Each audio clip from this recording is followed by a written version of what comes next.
think it's particularly appropriate that I'd be standing here on this beautiful spring day here in California, only days away from celebrating the resurrection of Jesus, because springtime reminds us of God's promises to us, that season would follow season, and that way it seals that promise to us, but it also points to something greater than itself. It points to a resurrection of sorts, a springtime that's coming for God's people in the resurrection.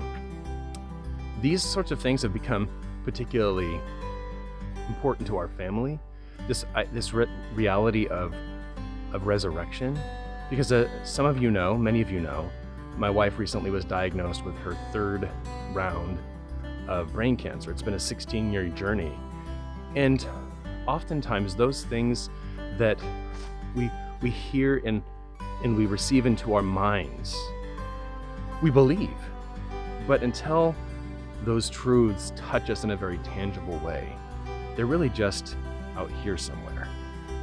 And as we've really battled through, not just battled with cancer, but battled through the effects of that, the amazing promise of the resurrection has taken kind of root in our hearts, not just our heads. And so when we come now to this time to celebrate the first fruits of the resurrection in our Lord Jesus Christ, there's a kind of joy that comes that didn't happen before, even though we would have professed and we did believe in the resurrection of the dead. And so as we ready to celebrate together in various time zones across the country and across the world the resurrection of Jesus, I want to send a greeting from Christian Service Brigade, as well as a greeting from the Greggs here in California.